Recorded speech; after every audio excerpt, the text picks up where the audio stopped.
नमस्कार, मैं हूं सत्यपाल और आप देख रहे हैं CWB हिंदी न्यूज। शक संवत 1947 विक्रम संवत 2082 आज वैशाख मास के शुक्ल पक्ष की चतुर्दशी तिथि और दिन रविवार है। तदनुसार अंग्रेजी तारीख 11 मई सन 2025। सबसे पहले आज की सुर्खियां। पंजाब बॉर्डर पर आर्मी अलर्ट रहेगी, 6 जिलों से पाबंदी हटी। 3 दिन में पाकिस्तान ने 12 जिलों में हमला किया। सीज फायर के बाद रक्षा मंत्री की प्रेस कॉन्फ्रेंस, आर्मी ऑफिसर बोले हमारी सेनाएं पूरी तरह तैयार, फिर हमला किया तो मुंह तोड़ जवाब देंगे। सीज फायर के ऐलान के बाद बाड़मेर, जोधपुर, जैसलमेर में ब्लैकआउट नहीं रहेगा, यहां बाजार खुल गए, लोगों ने भारत माता की जयकारे लगाए। अमेरिकी राष्ट्रपति डोनाल्ड ट्रंप बोले भारत पाकिस्तान सीज फायर के लिए राजी, रात भर दोनों को समझाया, समझदारी भरा फैसला लेने के लिए बधाई देता हूं। हरियाणा के 5 जिलों से ब्लैकआउट खत्म, पाबंदियां हटी। सीज फायर से पहले पाकिस्तान ने एयरबेस पर मिसाइल दागी। ऑपरेशन सिंदूर में मारे गए आतंकियों की लिस्ट सामने आई, इसमें कंधार हाईजैक व मुंबई हमले के मास्टरमाइंड शामिल। भारत ने देर रात आतंकी लॉन्च पैड तबाह किया। हरियाणा में इमरजेंसी के लिए 1 करोड़ 10 लाख रुपए जारी, जरूरत पड़ने पर खर्च कर सकेंगे डीसी। हरियाणा में अब बलिदानी सैनिकों के आश्रितों को मिलेंगे 1 करोड़ रुपए, कैबिनेट के फैसले पर लगी मुहर। हरियाणा में शिक्षकों के ऑनलाइन ट्रांसफर का बढ़ा इंतजार, 29 मई के बाद शुरू होगी प्रोसेस। हरियाणा कर्मचारी चयन आयोग के प्रस्ताव को मिली सरकार की मंजूरी, अब ग्रुप सी की भर्ती में होगा बदलाव। दिल्ली के सभी स्कूल 51 दिनों के लिए बंद, भीषण गर्मी के चलते लिया बड़ा फैसला। 4 दिन पहले केरल पहुंचेगा मानसून, 1 जून की जगह 27 मई को आएगा। मौसम विभाग बोला 16 साल बाद जल्दी आने का अनुमान। सरकारी नौकरी अपडेट। रेलवे में असिस्टेंट लोको पायलट के 9,970 पदों पर भर्ती के लिए आवेदन की तारीख बढ़ी, अब 19 मई तक करें अप्लाई। राजस्थान मेडिकल यूनिवर्सिटी के सभी एग्जाम रद्द किए, भारत पाक तनाव के चलते लिए फैसला, जल्द मिलेगी नई अपडेट। राजस्थान के बॉर्डर वाले जिलों में बाजार खुले, ब्लैकआउट भी नहीं रहेगा, ड्रोन उड़ाने और आतिशबाजी पर रहेगा प्रतिबंध। हरियाणा रोडवेज बसों में लगेगा पैसेंजर इंफॉर्मेशन सिस्टम, यात्रियों को मोबाइल पर दिखेगी बस की लाइव लोकेशन। और महेंद्रगढ़ जिले के अटेली विधानसभा को मिली 27 करोड़ रुपए की सौगात, रोड नेटवर्क को किया जाएगा मजबूत। और अब खबरें विस्तार से। हरियाणा में मई का महीना शुरू होते ही मौसम खुशनुमा बना हुआ है। पिछले अप्रैल के महीने में भीषण गर्मी ने जहां लोगों के पसीने छुड़ा दिए, तो वहीं मई की शुरुआत से ही लोगों को गर्मी से राहत मिलती हुई नजर आ रही है। आए दिन होने वाली बरसात से तापमान में गिरावट देखने को मिल रही है। विभाग द्वारा दी गई जानकारी के अनुसार 14 मई तक प्रदेश में मौसम परिवर्तनशील बना रहेगा। पश्चिमी विक्षोभ के आंशिक प्रभाव से बीच बीच में आंशिक बादलबाई और हल्की से मध्यम गति से हवाएं चलने के भी आसार बने हुए हैं। इस दौरान गरज व चमक के साथ कहीं कहीं बूंदाबांदी और हल्की बरसात की संभावना बनी हुई है। मौसम विभाग द्वारा आज यानी 11 मई को पंचकुला, अंबाला, यमुनानगर, कुरुक्षेत्र, सिरसा, फतेहाबाद, हिसार, भिवानी, रोहतक, चरखी दादरी, झज्जर, महेंद्रगढ़, रेवाड़ी, गुरुग्राम, फरीदाबाद, मेवात और पलवल में आंधी व गरज चमक के साथ 40 से 50 किलोमीटर प्रति घंटे की रफ्तार से हवाएं चलने का असर बताया है। इसके बाद 12 और 13 मई को प्रदेश भर में साफ मौसम रहने की संभावना बनी हुई है। रेलवे ने सहायक लोको पायलट यानी ALP के 9,970 पदों पर भर्ती के लिए आवेदन की आखिरी तारीख बढ़ा दी है। अब उम्मीदवार 19 मई तक ऑफिशियल वेबसाइट indianrailways.gov.in पर जाकर अप्लाई कर सकते हैं। एजुकेशनल क्वालिफिकेशन की बात करें तो 10वीं पास होनी चाहिए, साथ ही संबंधित विषय में ITI डिप्लोमा होना चाहिए। एज लिमिट की बात करें तो न्यूनतम 18 साल और अधिकतम 33 साल तय की गई है। रिजर्व कैटेगरी को अधिकतम आयु सीमा में छूट दी जाएगी। सैलरी की बात करें तो लेवल 2 के अनुसार 19,900 रुपए प्रति माह मिलेगी। अप्लाई करने की बात करें तो ऑफिशियल वेबसाइट indianrailways.gov.in पर जाकर अप्लाई कर सकते हैं। इसके अलावा एयरपोर्ट अथॉरिटी ऑफ इंडिया में अप्रेंटिस के 135 पदों पर भर्ती निकली है। उम्मीदवार ऑफिशियल वेबसाइट ai.aero पर विजिट करके ऑनलाइन माध्यम से अप्लाई कर सकते हैं। आवेदन की आखिरी तारीख 31 मई तय की गई है।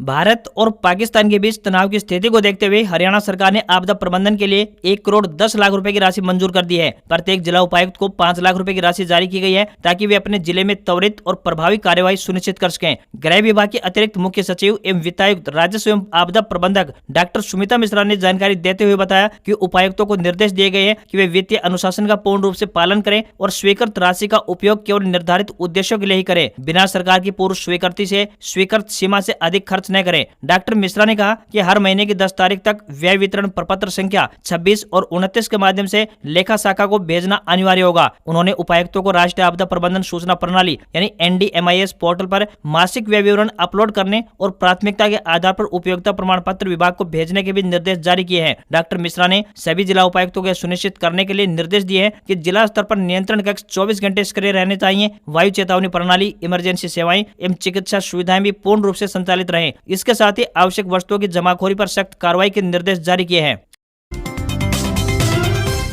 हरियाणा की नायब सैनिक सरकार ने पिछले साल दिसंबर में हुई कैबिनेट मीटिंग में शहीद सैनिकों की राहत राशि दोगुनी करने के फैसले को अमली जामा पहना दिया है। इस संबंध में सैनिक एवं सैनिक कल्याण विभाग के अतिरिक्त मुख्य सचिव ने अधिसूचना जारी कर दी है। हरियाणा सरकार ने शहीद सैनिकों के आश्रितों को मिलने वाली 50 लाख रुपए की राहत राशि को दोगुना कर दिया है, यानी अब 1 करोड़ रुपए मिलेंगे। सबसे खास बात यह है कि हरियाणा मूल के सभी सैनिकों के आश्रितों को इस राहत राशि का लाभ मिलेगा, चाहे वे देश के किसी भी हिस्से में रह रहे हो। 23 फरवरी 2024 या उसके बाद हताहत होने वाले सैनिकों को अनुग्रह अनुदान की संशोधित राशि का लाभ मिलेगा। बता दें कि ड्यूटी के दौरान दुर्घटना, हवाई और समुद्र दुर्घटना, आंतरिक सुरक्षा संचालन के दौरान मृत्यु, हार्ट अटैक, चुनाव ड्यूटी, प्राकृतिक आपदाओं और बचाव कार्यों के दौरान हताहत होने पर भी अनुग्रह अनुदान राशि दी जाएगी। आर्मी, नौसेना, एयरफोर्स, भारतीय तटरक्षक बल, बीएसएफ, सीआईएसएफ, सीआरपीएफ, आईटीबीपी और रैपिड एक्शन फोर्स बलिदानी अग्निवीरों के आश्रितों को भी 1 करोड़ रुपए अनुग्रह अनुदान राशि का लाभ दिया जाएगा। युद्ध, आतंकवादी हमला, सीमा पर झड़प और संयुक्त राष्ट्र शांति सेवा में सेवा करते समय बलिदान के साथ ही दिव्यांग होने पर भी अनुग्रह राशि दी जाएगी। 70% से अधिक दिव्यांगता पर 35 लाख रुपए, 50 से 69% दिव्यांगता पर 25 लाख रुपए और 20 से लेकर 49% दिव्यांगता पर 15 लाख रुपए दिए जाएंगे। सैनिक के शहीद होने पर बलिदानी पत्नी या फिर दोबारा शादी करती है तो भी उसे इसका 35% हिस्सा दिया जाएगा। यदि बलिदानी की कोई संतान नहीं है तो 50% विधवा पत्नी और 50% हिस्सा माता पिता को मिलेगा। यदि माता पिता जीवित नहीं है तो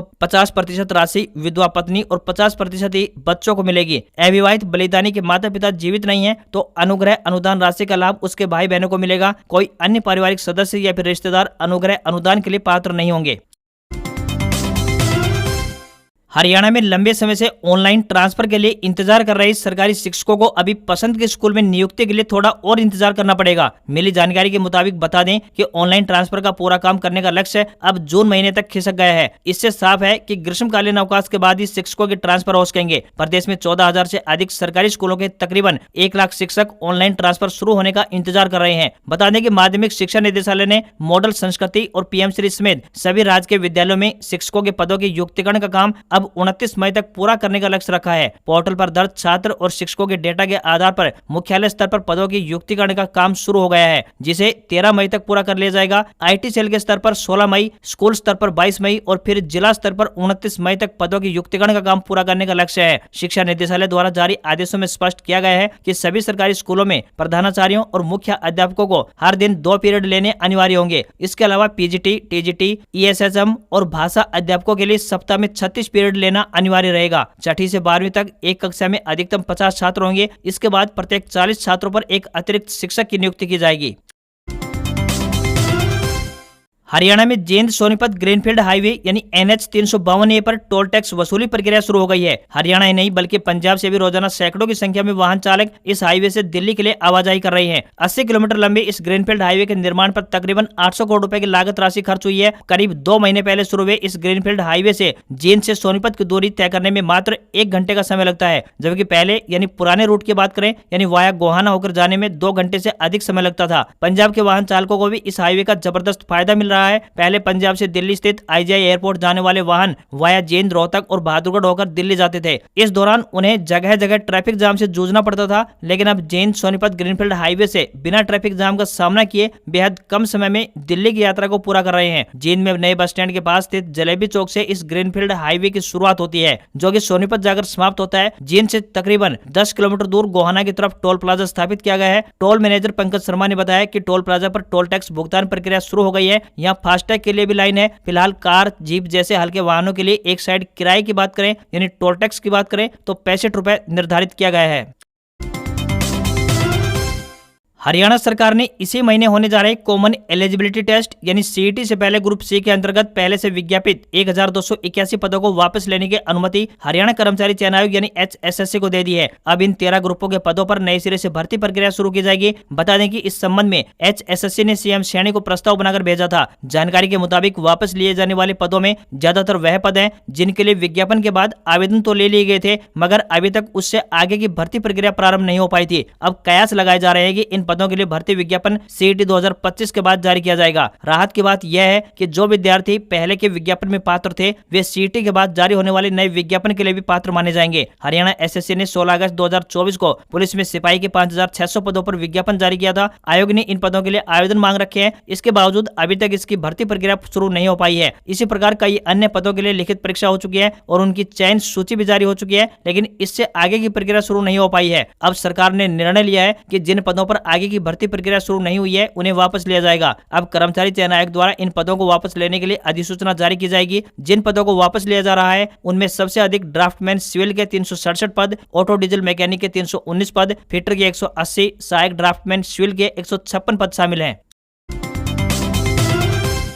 भारत ने 7 मई को ऑपरेशन सिंदूर में 100 से अधिक आतंकियों को पाकिस्तान और POK में मार गिराया। न्यूज एजेंसी ANI ने खुफिया एजेंसियों के हवाले से शनिवार को इसमें से 5 आतंकियों के नाम की लिस्ट जारी की। इनके नाम अबू जुंदाल, हाफिज मोहम्मद जमील, मोहम्मद यूसुफ अजहर, मोहम्मद सलीम गोसी साहब और मोहम्मद हसन खान है। यूसुफ कंधार हाईजैक का मास्टरमाइंड तो वहीं जुंदाल मुंबई हमले में शामिल था। भारत ने 22 अप्रैल को पहलगाम अटैक के बाद 7 मई को पाकिस्तान और POK में आतंकियों के 9 ठिकानों को मिसाइल से निशाना बनाया था। ये 5 आतंकी एक साथ या अलग अलग मारे गए, इसकी जानकारी सामने नहीं आई है। भारतीय रक्षा मंत्रालय और विदेश मंत्रालय ने शनिवार सुबह 10:30 बजे पाकिस्तानी हमले के जवाब में किए गए ऑपरेशंस की जानकारी दी। कर्नल सोफिया कुरैशी ने बताया कि भारत ने 8 मिलिट्री ठिकानों पर हमला किया। इनमें पाकिस्तानी एयरबेस, हथियार डिपो शामिल हैं। BSF ने वीडियो जारी कर कहा कि पाकिस्तान के सियालकोट में लूनी में आतंकवादी लॉन्च पैड तबाह कर दिया गया है। तो वहीं पाकिस्तान ने शुक्रवार को रात 7:47 से लेकर रात 10:57 के बीच पाकिस्तान ने जम्मू कश्मीर, पंजाब, राजस्थान और गुजरात के 26 शहरों में 550 से ज्यादा ड्रोन दागे थे। इस हमले को भारतीय आर्मी ने नाकाम कर दिया। पाकिस्तान ने शनिवार सुबह फिर जम्मू कश्मीर, पंजाब, राजस्थान, हरियाणा और गुजरात में हमला किया। राजौरी के प्रशासनिक अफसर समेत 5 लोगों की गोलीबारी में मौत हो गई। वहीं कई इमारतों को नुकसान पहुंचा है। मानसून देश में इस बार तय समय से 4 दिन पहले पहुंच सकता है। मौसम विभाग यानी IMD के मुताबिक दक्षिण पश्चिम मानसून 27 मई को केरल तट से टकराएगा। आमतौर पर यह 1 जून को केरल पहुंचता है। अंडमान और निकोबार में 13 मई तक मानसून की एंट्री का अनुमान है। मौसम विभाग के मुताबिक अगर मानसून 27 मई को आता है तो यह 16 साल में पहली बार होगा जब यह इतनी जल्दी दस्तक देगा। साल 2009 में 23 मई को और 2024 में 30 मई को मानसून ने केरल में दस्तक दी थी। इसके अलावा 2018 में 29 मई को मानसून आया था। IMD ने बताया कि आमतौर पर 1 जून को केरल पहुंचने के बाद मानसून 8 जुलाई तक अन्य राज्यों को कवर करता है। 17 सितंबर के आसपास राजस्थान के रास्ते वापसी करता है और 15 अक्टूबर तक पूरा हो जाता है। पृथ्वी विज्ञान मंत्रालय के सेक्रेटरी M रविचंद्रन ने कहा कि जून से सितंबर के दौरान मानसून सीजन में सामान्य से अधिक बारिश होने की संभावना है। 4 महीने के दौरान 87 सेंटीमीटर के औसत से यानी 105% बारिश हो सकती है। IMD के एक अधिकारी ने कहा कि केरल में जल्दी या फिर देर से आने वाले मानसून का मतलब यह नहीं है कि यह देश के अन्य हिस्सों को भी उसी तरह कवर करेगा। भारतीय मौसम विभाग यानी IMD ने बताया कि इस बार जून से सितंबर तक मानसून सामान्य से बेहतर रहेगा। मौसम विभाग 104 से 110% के बीच बारिश को सामान्य से बेहतर मानता है। यह फसलों के लिए भी अच्छा संकेत होता है। IMD के प्रमुख मृत्युंजय महापात्रा ने बताया कि साल 2025 में 105% यानी 87 सेंटीमीटर बारिश हो सकती है। भारत पाकिस्तान के बीच शनिवार को तनाव खत्म हो गया। दोनों देश सीज फायर के लिए राजी हो गए। सीज फायर की घोषणा के बाद राजस्थान के सरहदी जिलों में बाजार खुल गए हैं और सड़कों पर आवाजाही बढ़ गई है। इन जिलों में ब्लैकआउट भी नहीं रहेगा और आवाजाही भी पहले की तरह सामान्य रहेगी। हालांकि आतिशबाजी करने और ड्रोन उड़ाने पर प्रतिबंध जारी रहेगा। इससे पहले राजस्थान के सरहदी जिलों में पाकिस्तान 3 दिन से अटैक कर रहा था। हालांकि उसके सभी अटैक नाकाम रहे थे। बढ़ते तनाव के बीच रेलवे ने राजस्थान से चलने वाली 20 ट्रेनें रद्द कर दी। नागौर और हनुमानगढ़ में अगले आदेश तक स्कूल, आंगनबाड़ी को बंद करने के भी आदेश जारी किए गए। राष्ट्रीय सुरक्षा के लिहाज से जारी आदेश वापस लेने के बाद जोधपुर और बाड़मेर में भी बाजार खुल गए हैं। सीज फायर के ऐलान के बाद जैसलमेर में लोगों ने भारत माता की जय के नारे लगाए। वहीं चंडीगढ़ के अलावा जालंधर, रोपड़, संगरूर, मोगा, कपूरथला, बरनाला, अमृतसर और पठानकोट से ब्लैकआउट समेत बाकी पाबंदियां भी हटा ली गई है। फिरोजपुर में ब्लैकआउट नहीं होगा, लेकिन ड्रोन उड़ाने पर पाबंदी जारी रहेगी। पाकिस्तान ने 3 दिन में पंजाब के 12 जिलों में अटैक किया, जिनमें 6 बॉर्डर जिले यानी अमृतसर, पठानकोट, फिरोजपुर, फाजिलका, गुरदासपुर और तरन तारण है। तो वहीं बठिंडा, जालंधर, मानसा, कपूरथला, लुधियाना और होशियारपुर में भी हवाई हमले किए गए। पाकिस्तान ने इन जिलों में ड्रोन और रॉकेट के अलावा मिसाइलें दागी। पाकिस्तानी सेना ने पठानकोट और आदमपुर एयरबेस पर अटैक किया था, जिससे उन्हें हल्का नुकसान पहुंचा है। वहीं पाकिस्तान ने हाई स्पीड मिसाइल छोड़कर दोनों एयरबेस को उड़ाने की कोशिश की थी। हरियाणा रोडवेज की बसों में यात्रा करने वाले लोगों की सुविधा को ध्यान में रखते हुए अब रोडवेज विभाग स्मार्ट सुविधा शुरू करने जा रहा है। यात्रियों को मेट्रो सिटीज जैसी स्मार्ट सुविधा देने की तैयारी चल रही है। यात्रा के सफर को सुविधाजनक बनाने के लिए विभाग लगातार तकनीकी सुधारों पर फोकस कर रहा है। इसी क्रम में अब विभाग ने पैसेंजर इन्फॉर्मेशन सिस्टम लागू करने की प्रक्रिया प्रारंभ कर दी है। अंबाला जिले से इसकी शुरुआत हो चुकी है। दरअसल इस सिस्टम के तहत एक लोकेशन ट्रैकिंग डिवाइस लगाई जाती है, जिसकी मदद से यात्रियों को अपने मोबाइल पर ही बस के लाइव लोकेशन मिल जाती है। इसका मतलब यह है कि बस के रियल टाइम में कौन सी लोकेशन है यह एक सिंपल मोबाइल ऐप के द्वारा मिल जाती है। बस कितनी देर में गंतव्य पर पहुंचेगी और उनके लिए कौन कौन सी बस उपलब्ध है, ये सारी जानकारी यात्रियों को उनके मोबाइल फोन पर मिल जाती है। इस योजना की शुरुआत अंबाला जिले से की गई है। ऐसा इसलिए क्योंकि यह पंजाब, हिमाचल और उत्तर प्रदेश जैसे अन्य राज्यों से जुड़ा हुआ है। यहाँ पर सफर करने वाले यात्रियों की संख्या ज्यादा होती है। यहाँ अगर ट्रायल सफल रहता है तो बाद में इसे पूरे हरियाणा में लागू कर दिया जाएगा।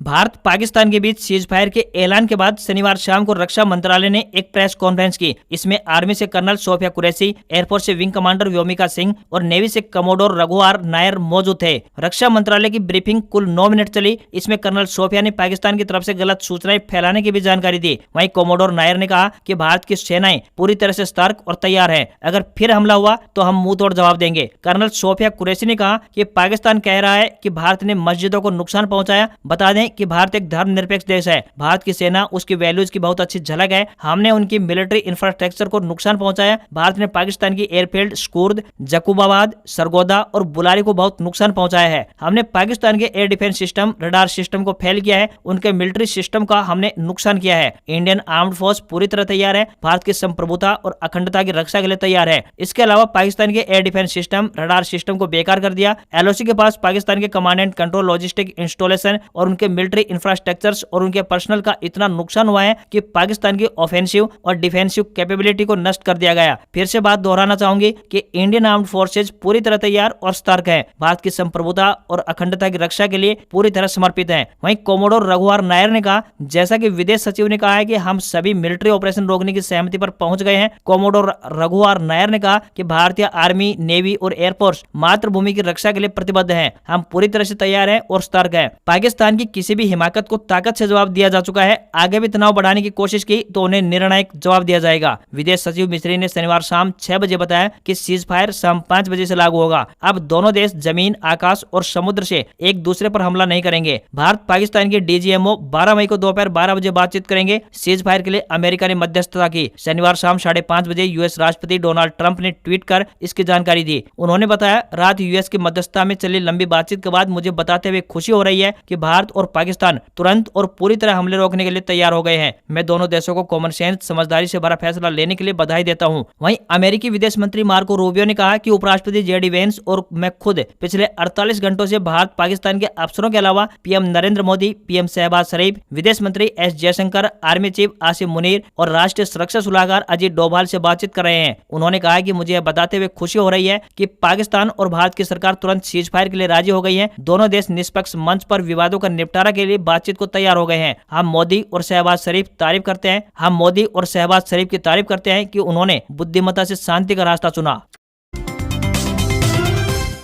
भारत और पाकिस्तान के बीच 10 मई 5 बजे से सीज फायर हो गया है। इससे एक दिन पहले पाकिस्तान ने सिरसा के एयरफोर्स स्टेशन पर हमले की कोशिश की। हालांकि भारतीय सेना की डिफेंस सिस्टम के आगे वह नाकाम हो गया। सेना ने उसकी मिसाइल के आसमान में टुकड़े कर दिए। शनिवार को कर्नल सोफिया कुरैशी ने दिल्ली में विदेश मंत्रालय की एक प्रेस कॉन्फ्रेंस के दौरान कहा कि सिरसा एयरबेस पर अटैक की कोशिश हुई, लेकिन वह पूरी तरह से सेफ है। उन्होंने एयरबेस की तस्वीरें भी जारी की। वहीं सीज फायर के बाद हरियाणा से भी पाबंदियां हटने शुरू हो गई है। पानीपत, यमुनानगर, पंचकुला, करनाल और हिसार में होने वाले ब्लैकआउट के आदेश को खत्म कर दिया गया है। सीज फायर के बाद कांग्रेस नेता एवं कुरुक्षेत्र के थानेसर से विधायक अशोक अरोड़ा ने कहा कि यह कदम स्वागत योग्य है। भारत शुरू से ही शांति चाहता है। वहीं हरियाणा से होकर पंजाब और राजस्थान जाने वाली 6 ट्रेनें बहाल कर दी गई है। भारत और पाकिस्तान के बीच सीज फायर के बाद यह फैसला लिया गया है। ये ट्रेनें रूटीन की तरह संचालित होंगी। जिन ट्रेनों को रद्द, शॉर्ट टर्मिनेट या फिर डाइवर्ट किया गया था, उनसे जुड़ा आदेश भी रद्द कर दिया गया है। सभी ट्रेनें अब नियमित रूप से अपने तय समय पर गंतव्य स्थान तक पहुंचेंगी। वहीं सीज फायर होते ही हिसार, करनाल, पंचकुला, पानीपत और यमुनानगर में दुकानें बंद करने से लेकर टाइमिंग को लेकर लगी पाबंदियां भी हटा ली गई है। इसके अलावा ब्लैकआउट भी खत्म कर दिया गया है। 10 मई की शाम को अमेरिकी राष्ट्रपति डोनाल्ड ट्रंप का बयान सामने आया। उन्होंने कहा, मुझे बताते हुए खुशी हो रही है कि अमेरिका की तरफ से पूरी रात की बातचीत के बाद भारत और पाकिस्तान तत्काल पूरी तरह से सीज फायर के लिए तैयार हो गए हैं। इसके बाद भारतीय विदेश मंत्री एस जयशंकर और पाकिस्तान के विदेश मंत्री इसाक डार ने भी अपनी एक्स पोस्ट पर इसकी पुष्टि की। 7 मई को पाकिस्तान के आतंकी ठिकानों पर भारत के हमले के बाद चौथे दिन दोनों देश सीज फायर पर कैसे राजी हुए, तो आपको बता दें कि जानकारों का कहना है कि भारत का इरादा आतंकी हमले का कड़ा जवाब देना था, न कि जंग छेड़ना। ऑब्जर्वर रिसर्च फाउंडेशन में सीनियर फेलो और विदेशी मामलों के जानकार कबीर तनेजा कहते हैं, 7 मई को पाकिस्तान और पीओके के 9 आतंकी ठिकानों पर हमले के बाद अगली सुबह भारत ने साफ कहा था कि उसने भारत में आतंकी हमलों के जिम्मेदार आतंकी संगठनों के कैंपों पर हमला किया है। इसमें कई बड़े आतंकी कमांडर सहित तकरीबन 100 आतंकियों की मौत हुई। उसकी कार्रवाई नॉन एक्सीलेटरी यानी संघर्ष को बढ़ावा न देने वाली है। भारत ने पाकिस्तान के सैन्य ठिकानों को भी निशाना नहीं बनाया था। बीते सालों में हुए पुलवामा और उरी में हुए आतंकी हमलों के बाद भी भारत ने करारा जवाब दिया था। भारत ने साफ कर दिया है कि आगे अगर पाकिस्तान से कोई भी आतंकी हमला होता है तो भारत उसे जंग की कार्रवाई की तरह लेगा। यह पाकिस्तान के लिए साफ संदेश है कि आतंकी के बदले उसे भारी आर्थिक और सामरिक कीमत चुकानी होगी। वहीं विदेश मंत्री एस जयशंकर ने सीज फायर की घोषणा करते हुए ये भी कहा कि भारत ने आतंकवाद के खिलाफ हमेशा बिना किसी समझौते के अपना रुख सख्त रखा है, वह आगे भी यही रुख रखेगा। अगर भारत और पाकिस्तान के बीच जंग शुरू होती है तो दुनिया भर में इसका असर होता, साथ ही ट्रेड और सप्लाई चेन पर नेगेटिव असर पड़ता। दरअसल भारत दुनिया भर में स्टील, फार्मास्यूटिकल, अनाज, कच्चे सामान, मेटल्स आदि का एक्सपोर्ट करता है। ब्रिटेन, अमेरिका जैसे देशों के फार्मा और हेल्थ सेक्टर को इससे नुकसान होता, तो वहीं यूरोपीय देशों समेत पूरी दुनिया ये नहीं चाहती कि भारत किसी जंग में उलझे, क्योंकि भारत का कई देशों के साथ ट्रेड और समझौते हैं। ऐसे में भारत अगर जंग में फंसता है तो दुनिया भर में असर होता। इसके अलावा भारत पाकिस्तान के बीच जंग होती तो ये मौजूदा वक्त की पहली ऐसी जंग होती जिसमें 2 न्यूक्लियर पावर आमने सामने होती। ऐसे में कोई भी देश भारत पाकिस्तान के बीच टकराव नहीं चाहता है। पाकिस्तान सरकार की जून 2024 की रिपोर्ट के मुताबिक बात करें तो इस समय देश पर कुल $256 बिलियन यानी तकरीबन 21.6 लाख करोड़ रुपए का सार्वजनिक कर्ज है। यह पाकिस्तान के कुल जीडीपी का 67% है। हाल ही में पाकिस्तान ने IMF से 20,000 करोड़ रुपए का कर्ज लिया है। ग्लोबल फायर पावर इंडेक्स की रिपोर्ट के मुताबिक 145 देशों की लिस्ट में अमेरिका, रूस और चीन के बाद भारत चौथे नंबर पर है, जबकि पाकिस्तान 12वें नंबर पर है। यानी भारत के पास दुनिया की चौथी सबसे ताकतवर सेना है, जबकि पाकिस्तान 8 नंबर पीछे है। पाकिस्तान पर अमेरिका, सऊदी अरब और यूके समेत कई देशों का दबाव था कि वह तनाव कम करे। इसके अलावा पाकिस्तान के सबसे बड़े समर्थक देश चीन और रूस ने भी भारत के हक में बात की और पाकिस्तान से युद्ध न करने की अपील की। इस तरह पाकिस्तान पर हर तरह से दबाव बन गया और इस तरह से न तो पाकिस्तान के हथियारों ने उसका साथ दिया, न ही जेब ने उसका साथ दिया और न ही अन्य देशों ने। आज खबरों में बस इतना ही। देखते रहिए आपका अपना हरियाणा का सबसे बेहतरीन news channel CWB Hindi news. नमस्कार। इसी आशा के साथ आपका दिन शुभ रहे।